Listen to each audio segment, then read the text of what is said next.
Assalamualaikum warahmatullahi wabarakatuh. Nama saya Ivan Hadi Pratama. Di sini saya akan menjelaskan apa sih itu RAT. Saya akan menjelaskan RAT ini sesuai dengan aplikasi yang kelompok kami buat. Yang pertama, RAT itu merupakan model proses perangkat lunak yang menekankan pada daur pengembangan hidup yang singkat.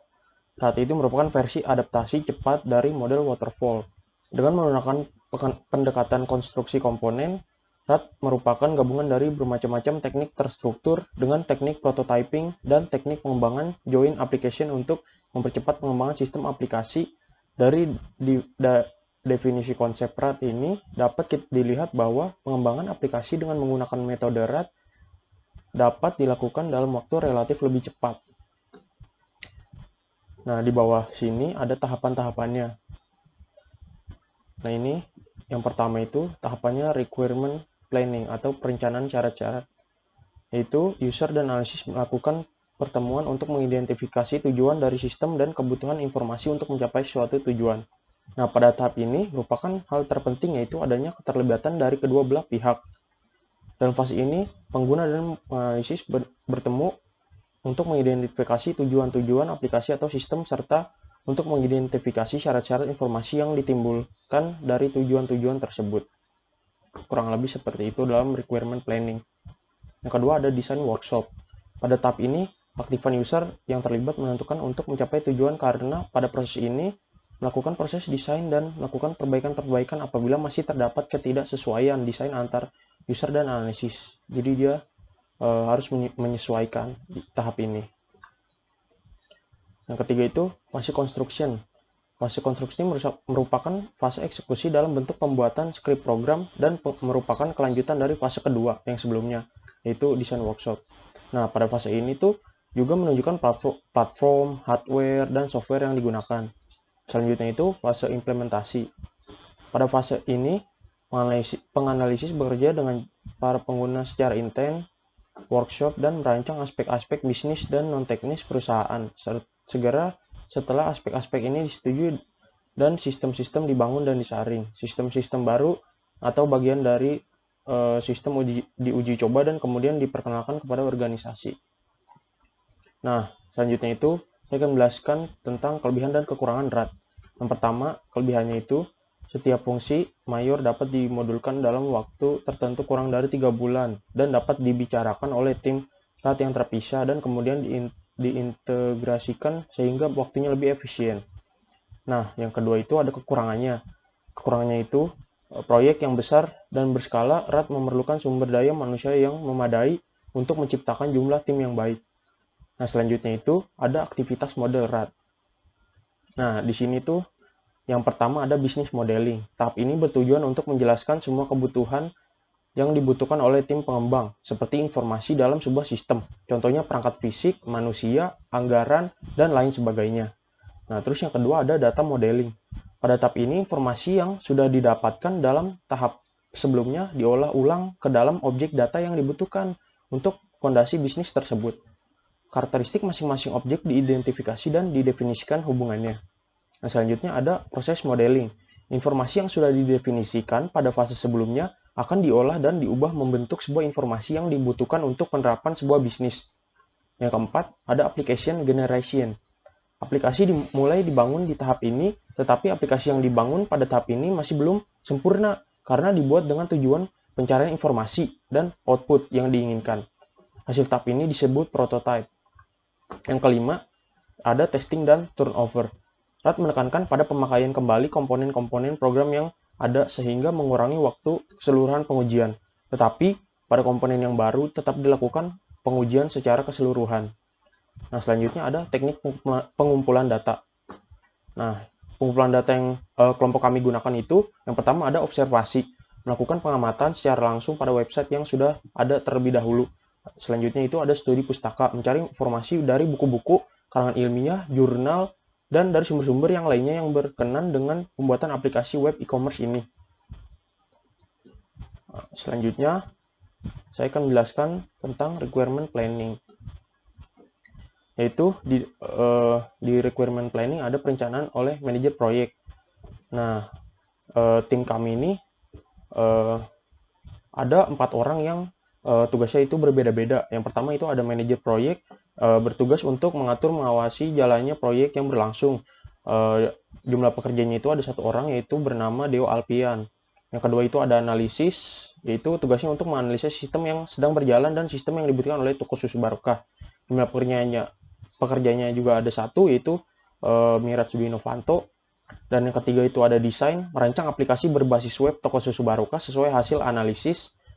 Jumlah pekerjanya itu 1 orang juga, Ivan Hadi Pratama, yaitu saya sendiri. Dan yang keempat ada programming, proses pembuatan program aplikasi sesuai dengan desain yang telah dibuat.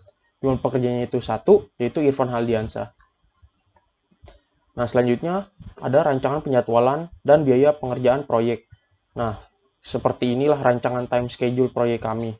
Bisa dilihat dari ada memulai proyek, persiapan proyek, eksekusi proyek, dan controlling proyek. Ini adalah perkiraan pengerjaan proyek ini. Selanjutnya ada biaya langsung personil, dan ada biaya langsung non personil, terus ada rekapitulasi biaya, terus ada requirement project oleh analis. Nah, di sini RAT adalah sebuah proses pengembangan perangkat lunak sekuensial linear yang menekankan siklus perkembangan dalam waktu singkat. RAT menggunakan metode iteratif atau berulang dalam mengembangkan sistem di mana working model sistem dikonstruksikan di awal tahap pengembangan dengan tujuan menetapkan kebutuhan pengguna dan selanjutnya disingkirkan. Nah, di bawah sini tuh ada tahap tiap fasenya. Yang pertama ada tahap requirement analysis. Nah, dalam tahap ini analisis bertemu mitra untuk membicarakan masalahnya apa sih yang dimiliki oleh mitra tersebut gitu. Dan di sini analisis memiliki peranan yang sangat penting karena analisis dapat mengidentifikasi tujuannya, masalahnya, dan kebutuhan yang dimiliki oleh mitra tersebut. Selanjutnya, pertama kita membentuk kelompok dan membagi-bagi tugas. Nah, tiap kelompok ini kami mendapat tugas yang berbeda-beda sesuai dengan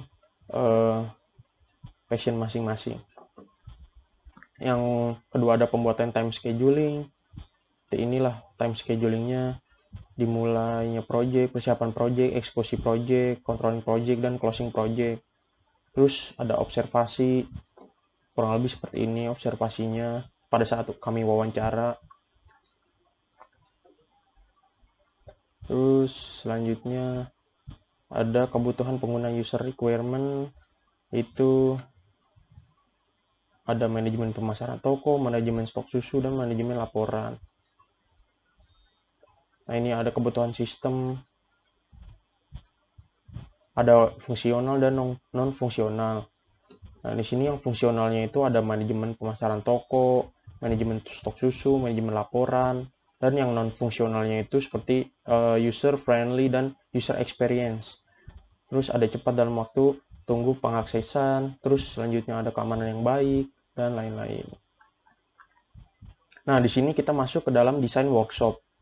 Laporan pembuatan UML dan mockup oleh desainer, yaitu saya sendiri desainernya. Di sini ada contoh use case diagramnya seperti ini, bisa dilihat.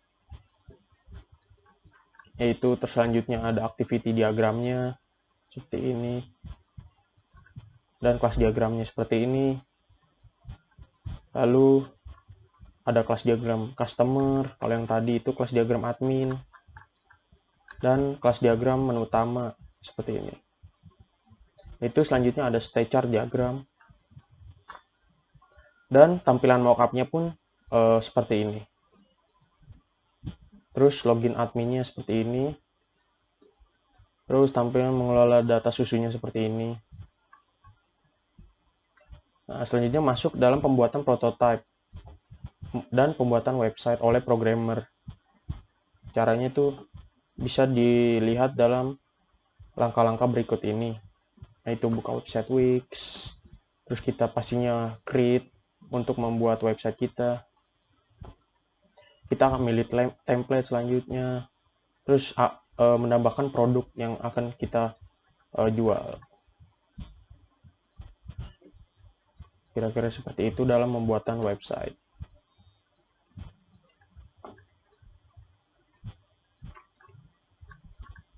Kita scroll aja. Nah, tampilan website setelah dibuat tuh akan menjadi seperti ini. Menampilkan gambar-gambar susu dan harganya. Kita scroll dulu. Nah, ini selanjutnya kita masuk ke dalam proses pengulangan user design. Di sini menjelaskan tentang proses refine, penghalusan sistem yang intens antara tim pengembang dengan user yang diwakili oleh analis. Hasil mockup dibawa dan dikonfirmasi ke pihak user. Dari hasil pertemuan tersebut didapat bahwa pihak user menginginkan tampilan halaman utama yang mudah dipahami. Selanjutnya, analis menyampaikan keinginan user untuk perubahan halaman utama seperti yang telah dijelaskan di atas. Hasil final mockupnya pun berubah menjadi seperti ini, sesuai dengan tampilan yang ingin yang sesuai dengan programmernya. Terus loginnya pun jadi seperti ini, kelola datanya pun jadi seperti ini. Nah, sini ada testingnya, modul login, tampilannya seperti ini, berhasil, oke. Ada modul update informasi, tampilannya seperti ini, tentang toko susunya, lebih jelas informasi tentang toko susunya. Terus modul mengelola data susunya pun seperti ini. Dan yang terakhir ada modul lihat produknya seperti ini. Nah, terus ada masuk ke fase implementasi, itu seperti ini, langkah-langkahnya buka wix.com dengan browser kita sendiri, terus kita login. Setelah itu kita muncul tampilan produk-produk kita, dan penggunaannya yaitu caranya buka Wix, terus untuk melihat halaman menu, kita pergi ke bagian menu and page. Untuk melihat produk, kunjungi bagian shop. Halaman ini merupakan tempat di mana produk yang dijual berada. Nah, untuk halaman about, untuk mengetahui informasi dari toko kami. Dan apabila ingin berinteraksi dengan toko, maka Anda bisa mengunjungi halaman kontak yang ada. Kontaknya pun akan ditampilkan. Nah, untuk admin, kita bisa di Wix, bisa buka Wix, lalu kita login, dan admin tuh untuk mengedit web, untuk mengelola data susu, dan dia tuh untuk masukin produk-produknya yang akan dilihat oleh user nantinya. Caranya tuh gampang, seperti itu, tinggal diedit, tinggal kita masukkan produknya, seperti itu. Dan setelah diedit pun di menunya pun langsung berubah. Oke, jadi kira-kira seperti itu. Sekian dari saya, kurang lebihnya mohon maaf. Wassalamualaikum warahmatullahi wabarakatuh.